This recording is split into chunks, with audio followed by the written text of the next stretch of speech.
नमस्कार, स्वागत है आपका द फोर्थ स्टेट यूट्यूब मंच पर। मेरा नाम है रविंद्र सिंह शोरान। इस वक्त की बड़ी खबर आ रही है पुणे, महाराष्ट्र के पुणे शहर से, जिसको कल्चरल कैपिटल ऑफ महाराष्ट्र भी माना जाता है और छत्रपति शिवाजी महाराज की वो जगह है, उनका घर, उनका वो क्षेत्र माना जाता है। वहां से राहुल गांधी ने महिला लीडरशिप या फीमेल जो यंग जनरेशन की महिलाएं हैं उनके साथ बातचीत की। और उन्होंने बातचीत में राहुल गांधी ने छात्रों की गूंज का जो एक कार्यक्रम किया, ये बहुत अलग किस्म का कार्यक्रम था। और राहुल गांधी ने जो इसमें बातें कही, जो बातें हुई, वो हर महिला को जरूर सुननी चाहिए। राहुल गांधी ने सीधे तौर पर कोई बड़ा राजनीतिक हमला नहीं किया, लेकिन उन्होंने एक बात कही कि जो पॉलिटिकल सोच है बीजेपी की, आरएसएस की, वो महिला विरोधी है। उन्होंने मनोहर लाल खट्टर का जिक्र किया, प्रधानमंत्री मोदी के बयान सुनाए, मोहन भागवत के बयान सुनाए और कहा कि ये जो सोच है ये महिला विरोधी है। महिला, अगर कोई महिला के साथ दुर्व्यवहार होता है तो उसके लिए खट्टर का एक बयान बताया कि जिसमें 80% महिलाएं जिम्मेदार हैं। खट्टर ने ये बोला, मनोहर खट्टर ने। फिर प्रधानमंत्री ने, आपको याद है, दीदी ओ दीदी जो बात उन्होंने बोली थी, इस तरह की बातें राहुल गांधी ने कही। 50 करोड़ की गर्लफ्रेंड एंड ऑल, वो महिलाओं को डिमीन करने वाली बयान थे। तो राहुल गांधी ने मनुस्मृति का भी जिक्र किया और उसमें बताया कि जब तक एक महिला पैदा होती है तो वो that belongs to the mother and father, या फादर स्पेसिफिकली। उसके बाद जब वो बड़ी होती है तो वो शादी करके, that then she belongs to husband. उसके बाद बच्चे जब होते हैं तो देन शी बिलोंग्स टू सन।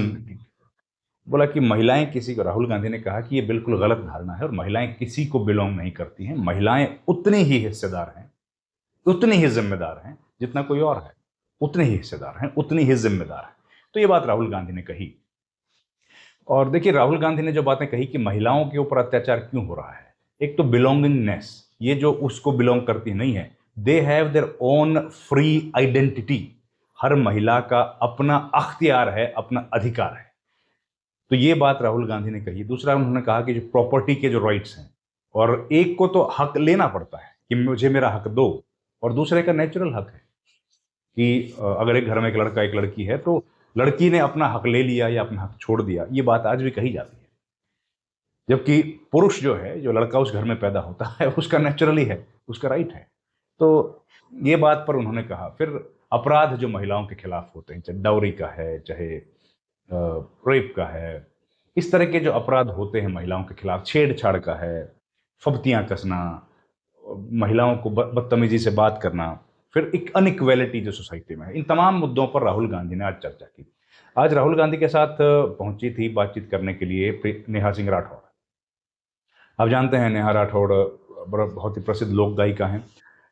तो उन्होंने भी बहुत महत्वपूर्ण बातें कही, उनकी बातें भी आपको सुनाऊंगा।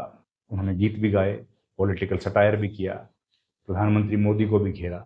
लेकिन साथ ही साथ कई ऐसी महिलाएं भी आई, कई ऐसी लड़कियां भी आई जिन्होंने अपने दिल की बात कही। उन्होंने बताया, आप बीती बातें उन्होंने बताई कि किस तरीके से हमारे साथ हुआ, इस सोसाइटी में हमारे साथ कैसे गलत हुआ, और कोई बचाने नहीं आया हमको, किसी ने हमारी मदद नहीं की, महिलाओं ने भी हमारी मदद नहीं की।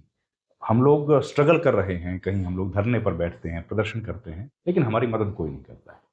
तो ये सब बातें आज राहुल गांधी के मंच से हुई। राहुल गांधी ने खुल के महिलाओं के साथ बात की और बहुत बड़ा स्टेडियम था। ये भी जिक्र हुआ कि पिछली बार राहुल गांधी क्या शर्ट पहन के आए थे, इस बार क्या शर्ट पहन के आए। खैर वो तो केवल डिस्कशन का इशू है। हालांकि हम लोग ये जरूर बात आजकल देखते हैं मीडिया में कि प्रधानमंत्री क्या पहन के आए थे, ये सब चर्चाएं होती है। खैर छोड़िए वो सब। इंपॉर्टेंट बातें जो थी वो यही थी कि महिलाओं को उनके अधिकार, हुकूक, इक्वेलिटी की जो बात है, जो इस सोसाइटी में लगभग खत्म हो गई है, वो सोसाइटी का हिस्सा है ही नहीं, उन बातों पर राहुल गांधी ने बात कही। और नेहा राठौड़ ने बड़ी महत्वपूर्ण बातें कही। आप जरा नेहा राठौड़ को सुनिए। डिसरिस्पेक्ट, आप डिसरिस्पेक्ट की बात करेंगी? जी बिल्कुल। और बिल्कुल डिसरिस्पेक्ट और इज्जत पे हम लोग बात करने आए हैं। तो मैं आप लोगों को बता देना चाहती हूँ, मेरा नाम सर नेहा है, नेहा सिंह राठौर मेरा पूरा नाम है। मैं भोजपुरी में लोकगीत लिखती हूँ, गाती हूँ, और मैं सरकार से उन तमाम मुद्दों पर सवाल पूछ लेती हूँ जो सरकार को पसंद नहीं आते। और बदले में मुझे ढेर सारी गालियां और एफआईआर झेलने पड़ते हैं। ये किस बात की इज्जत है भाई महिलाओं की? डेमोक्रेसी में हम अपने प्रधानमंत्री से सवाल नहीं पूछ सकते हैं, तो ये किस बात की इज्जत है?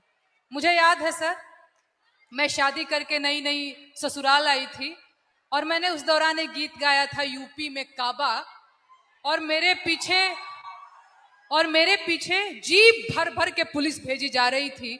गांव देहात के लोग मेरे हस्बैंड के बारे में, मेरे ससुराल के बारे में बहुत कानाफूसी करते थे कि बताओ कैसी लड़की ब्याह लाया है, पता नहीं कौन सा क्राइम करके आई है, ये पुलिस आ रही है। तो ये किस तरह की इज्जत है? और मैं समझती हूं कि एक महिला होने के नाते, एक महिला होकर अगर आप समाज में नाम बनाना चाहते हैं या किसी सामाजिक मुद्दे पे मुखर होकर बोलना चाहते हैं, सर ये बहुत कठिन है। पुरुषों की ट्रोलिंग बहुत अलग तरीके से होती है, महिलाओं की ट्रोलिंग बहुत अलग तरीके से होती है। महिलाओं के लिए कुछ नहीं करना है, बस इसका चरित्र खराब है बोल दो, यही बोल दो, और इतना काफी है सर। हम हतोत्साहित हो जाते हैं। वो तो अलग बात है कि मैं थोड़ी ज्यादा ढीठ लड़की हूं, तो मैं नहीं डरती हूं। वो सर मुझे गालियां दे रहे हैं पिछले 5 सालों से और कहते हैं तुझे पिछले 5 सालों से गालियां दे रहे, तू सुधरी नहीं। मैं उनसे बता देना चाहती हूँ कि मैं नहीं सुधरने वाली हूँ। मुझे भी सालों से गाली दे रहे हैं, मैं भी नहीं सुधर रहा हूँ। बिल्कुल बिल्कुल सर। मुझे याद है सर, एक और अगर समय हो तो मैं एक गीत सुनाना चाहूंगी सर, अगर समय हो तो, क्योंकि मैं भोजपुरी के लोकगीत लिखती गाती हूँ। अरे औरत पे जोर दिखावे ई कैसा मर्दाना। मर्दाना की मैं बात कर रही हूं तो समझ लीजिएगा वही 56 इंच वाला। औरत पे जोर दिखावे ई कैसा मर्दाना, साहेब छोड़ दो ना बेटी बहुओं को धमकाना। अरे बात बात पे ये एफआईआर करवाना, बात बात पे ये एफआईआर करवाना, साहेब छोड़ दो ना बेटी बहुओं को धमकाना। अरे हम हैं आम जनता, न हमको आजमाना, हम जानते हैं कुर्सी पे बैठाना उतरवाना, हम जानते हैं कुर्सी पे बैठाना उतरवाना। अरे मुश्किल है मेरा, इनफैक्ट हमारा मुश्किल है मेरा हौसला तोड़ पाना, साहेब छोड़ दो ना बेटी बहुओं को धमकाना। बहुत अच्छा गाया। पानी लेंगे? नहीं सर, थैंक यू और कुछ बोलेंगे? और एक गीत सुना दूं सर, अगर आपके पास? हाँ।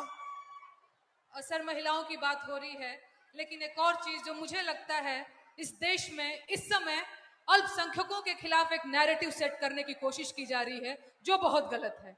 उनकी वतन परस्ती पे बात आ गई है, उन्हें आतंकवादी कहा जाता है, उनके देश प्रेम पर सवाल उठता है, तो ये गीत बहुत जरूरी हो जाता है सर। मैं ये गीत गाना चाहती हूँ।